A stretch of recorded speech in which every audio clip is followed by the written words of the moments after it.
जी, शाजिया जी, सबके पास ऐश्वर्या जी, मैं दो तीन चीजें बोलना चाहूंगी। देखिए ऐश्वर्या जी, मुझे सिर्फ देखिए बहुत ज़रूरी है, मुझे लगता है दो तीन चीज़ें समाधान की तरफ भी हमें बोलना चाहिए। एक तो चाहे प्राथमिक जो शिक्षा केंद्रों में, चाहे बुनियादी तौर पर जो हमारे जो स्कूल्स हों, उससे बढ़कर हायर सेकेंडरी स्कूल्स हों और फिर कॉलेजों में, एक प्रतिज्ञा हर एक बेटे और एक बेटी के लिए, हर एक बच्चे और बच्ची के लिए, चाहे कोई गुरुद्वारा हो, चाहे कोई मस्जिद हो, चाहे कोई मंदिर हो, चाहे कोई पॉलिटिकल रैली हो या कोई सामाजिक वो हो, चाहे पूरे पॉपुलर मीडिया में और हमारे जैसे आप सिनेमा में जाकर खड़े होकर जनगण मन हम लोग उठते हैं, वहाँ पे इस तरह की कैंपेन हो कि किसी भी तरह से किसी महिला के खिलाफ कि उसको कोई भी तरह का भद्दापन या बदतमीज़ी या बदसलूकी, बलात्कार तो छोड़िए, एक गुनाह है। और ये मेरा कर्तव्य है भारतवासी होने के नाते, कि एक बेटा होने के नाते, पुरुष होने के नाते, कि मैं नहीं करूँगा, और एक बेटी के लिए प्रतिज्ञा होनी चाहिए कि मैं सहूँगी नहीं और मैं इस हेल्पलाइन पर वहाँ पे जाकर इसकी फ़ौरन शिकायत करूँगी। ये रोज़ाना हमारे कानों में गूंजना चाहिए। मैं ऐश्वर्या जी अब बताती हूँ, निर्भय आंदोलन में 2012 में मैंने बाकायदा आर.के. पुरम से चुनाव लड़ा। मुझे पता भी नहीं था, सबसे कम शायद वहाँ मुसलमान होंगे, लेकिन मैं मुस्लिम महिला हूँ।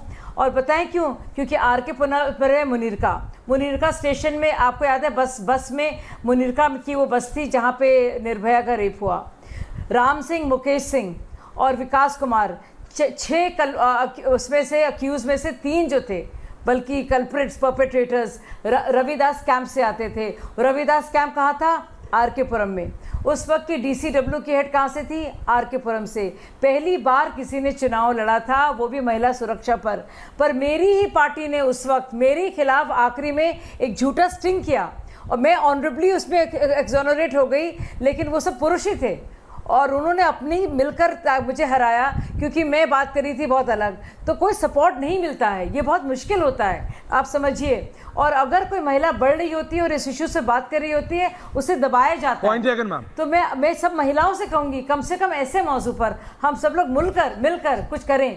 और जब तक ये आवाज़ें आएंगी नहीं, घरों से, स्कूलों से, हर एक माँ बाप को सिखाना होगा, बैठना होगा अपने 5 साल के बेटे और 5 साल की बेटी के साथ और बताना होगा कि कैसा उसका व्यवहार ऑपोजिट सेक्स के साथ होना चाहिए। तभी कुछ चीजें बदलेंगी। ये चीजें सिर्फ कानूनी दायरे में आप इसको वैक्यूम में नहीं बोल सकते, आपको इसको जीना पड़ेगा। लेकिन राजनेताओं को भी स्ट्रांग होना पड़ेगा, आपकी अपनी पार्टी को भी बोलना पड़ेगा, विपक्ष को, सबको एक साथ होकर बोलना पड़ेगा कि हम ऐसे लोगों को जगह नहीं देंगे अपनी पार्टी में। जब तक आप सब एक साथ नहीं आएंगे तब तक नहीं होगा। Shweta ji, I will come to you. Point taken. Shazia ji, Mamta Kale ji, बस मैं 30 सेकंड्स मुझे चाहिए। मैं सबसे पहले तो ये बोलना चाहती हूँ, अभी मेरी बहन ने बोला कि नारियों की पूजा ना करो। ये देश कहता है यत्र नार्यस्तु पूजन्ते रमन्ते तत्र देवता। इसका अर्थ ये नहीं होता कि थाली लेकर के आप पूजा करें। इसका अर्थ ये है कि जो महिलाएं हैं उनको सम्मान दें, उनको भोग विलास की वस्तु ना समझें, उनकी इज्जत करें, ये इसका अर्थ है। थाल सजा के पूजा करने वाली बात नहीं है, पहली बात। दूसरी बात मैं ये कहना चाहती हूं कि अगर कोई महिला बिंदी लगाती है चरित्रवान, नहीं लगाती चरित्रहीन, मतलब आप उसको वो टैग दे करके, जो जिन पुरुषों की ये मानसिकता होती है उसको बदलने की बहुत ज्यादा आवश्यकता है। यह सोचने की आवश्यकता है कि जो पुरुष ऐसी सोच रखते हैं उनके खिलाफ किस प्रकार से एक्शन लिया जाए, उनको कैसे सुधारा जाए और घर के अंदर किस प्रकार से अपने लड़कों को शिक्षा दी जाए कि जो महिलाएं हैं, जो लड़कियां हैं, जो नारियां हैं, उनको वो भोग विलास की वस्तु ना समझें, उनको वो समझें कि भैया नेहा यादव एंड कंचना जी सम्मान करें। I'll come to you, Priyanka ji. Kanchana जी, आप कुछ कहना चाह रही थी? मैम नेहा जी, आ रहा हूं, आप तो बोल चुके। जी मैं कहना चाह रही हूँ, और इसलिए क्योंकि यहाँ पर ममता काले जी हैं और नेहा को ऐसे बोल रही थी, नेहा मेरी सिस्टर है।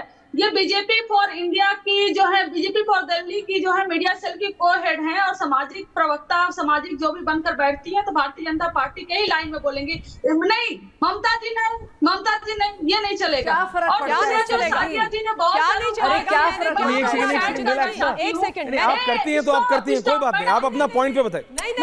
आप मुझे ये बताइए, आप अपना व्यू पॉइंट। सुनिए, आपने अपना फोन निकाल करके दिखा दिया, बहुत अच्छा किया। फोन निकाल करके आपने तभी दिखाया जो मेरे ट्विटर हैंडल पे है, तो कुछ छुपा हुआ नहीं है। पहली बात आप ये सुनिए, और दूसरी बात ये सुनिए, अभी मैं कुछ नहीं हूँ कहीं पर भी। समझिए आप। और तीसरी बात आप ये सुनिए, मैं इस देश की नागरिक हूँ, इस देश की महिला हूँ, भारत की प्रवक्ता हूँ और बोलूंगी। आपकी बहन है, आपकी बहन है, आप दोनों यहाँ पर बैठे हुए हैं। नेहा जी को भी लाइए। नवाब यादव के ऊपर क्यों नहीं बोला? आपने क्यों नहीं बोला नवाब यादव के ऊपर? नवाब यादव नेहा जी को भी लाइए। क्या पता लग गया है कि वो मुजरिम है, वो दरिंदा है? बोला आपने, कंचना जी आपने बोला, आपकी बहन नेहा ने बोला, क्यों नहीं बोला? बताइए, नवाब यादव पर आप दोनों के मुंह में दही क्यों जम गया? सुई पटक सन्नाटा क्यों हो गया? ममता काले को क्यों टारगेट कर रही हो भैया? ममता काले को क्यों टारगेट कर रही हो? क्योंकि ममता काले सच बोल रही है, ममता काले सच बोल रही है, इसलिए तकलीफ हो गई है आपको, तकलीफ हो गई है आपको। अबे तो आप बड़ा बड़ा ज्ञान दे रही थी, मैं आज ऊंची आवाज में बात नहीं करूंगी, मैं पर्सनल नहीं करूंगी, ये नहीं करूंगी। भाग के 3 पाक हो गए, आपकी असलियत बाहर निकल कर के आ गई। दिखाओ ना, दिखाओ ना, दिखाओ ना, वही तो दिखा रहे हो जो लिखा हुआ है। Please relax. ठीक है ममता जी, बोल दिए, ठीक है। Can I be on air? Only me, everyone of. आपने बोला ममता काले जी है, किसी पार्टी में कोई पोजीशन है? नहीं है। क्या मैं आज ममता काले जी की पोजीशन पे बात कर रहा था? मैं बात कर रहा था कि क्या हमारे, एक second Mamata ji, now Mamata ji, now you not, please hold relax. अभी आप नहीं, आपने बोल दिया, ठीक है, मैं कुछ नहीं बोला, नाउ रिलैक्स। नहीं, कंचना जी आपका भी ऑडियो नहीं जा रहा, ममता जी का भी नहीं जा रहा, किसी का नहीं जा रहा। शाजिया जी, मैं सिर्फ आज ये कह रहा था कि क्या हम, क्योंकि आप लोग लड़ लीजिए, बंगाल प्रोटेस्ट विजुअल्स, आज के प्रोटेस्ट विजुअल्स दिखाइए, ये आप सब देख लीजिए। कंचना जी, आरजेडी ना करे, समाजवादी पार्टी ना करे, जनता कराएगी आपसे, ये देश की जनता कराएगी आपसे, बीजेपी से भी कराएगी, आपसे भी कराएगी, समाजवादी पार्टी से भी कराएगी। तेजस्वी यादव युवा नेता बोलते हैं ना अपने आप को, लीडर ऑफ द फ्यूचर बोलते हैं ना तेजस्वी यादव। तो ये देख लीजिए, ये बंगाल के युवा, बुजुर्ग, माताएं, बहनें सब एक साथ है सड़कों पे। They have refused to go back to their homes. वो घर नहीं जा रहे हैं। वो आपकी तरह नहीं है कि नेहा जी मेरी बहन है, उनसे क्यों बोला, या ममता जी कौन सी पार्टी में है, या आप कौन सी पार्टी में हैं, या शाजिया जी कौन सी पार्टी में थी, आज कौन सी पार्टी में। They don't care. आप नेता हैं क्योंकि हम जनता आपको वहां रखे हैं। उस जनता की केयर नहीं करेंगी कंचना जी, नेता नेता नहीं रहेंगे। BJP zero tolerance of corruption के इशू पे जीती थी 14 का इलेक्शन। न खाऊंगा न खाने दूंगा के इशू। अगर आज नेता ये बोल दें कि महिला सुरक्षा सबसे बड़ा मुद्दा है, तो मैं देखता हूं कंचना जी की पार्टी कितनी सीट जीतती है। लेकिन आपको देखना है, आप देख रहे हैं, बीजेपी के नेता को देखा आपने, शाजिया जी को लाइए, नेहा जी को देखा आपने, कंचना जी को देखा आपने, सबको देखा। निर्णय आपको लेना है दर्शकों, अपनी आंखें खोलिए। कौन आपके बहू बेटी मां के लिए बेहतर है, सुरक्षा के लिए बेहतर है, उसको चुनेंगे। अगर जिस दिन आप ये निर्णय ले लेंगे, इन सारी पार्टियों के नेताओं को निर्णय लेना पड़ेगा किसको नेता बनाएं और किसको ना दें, क्योंकि आप चुनेंगे कौन जीतेगा कौन हारेगा।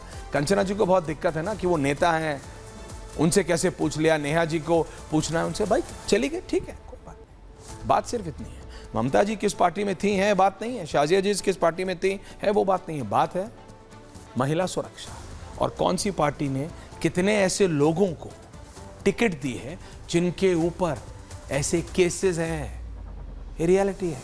जनता सड़कों पे है, निर्णय आप नेताओं को लेना है। बहुत बहुत धन्यवाद। Thank you very much.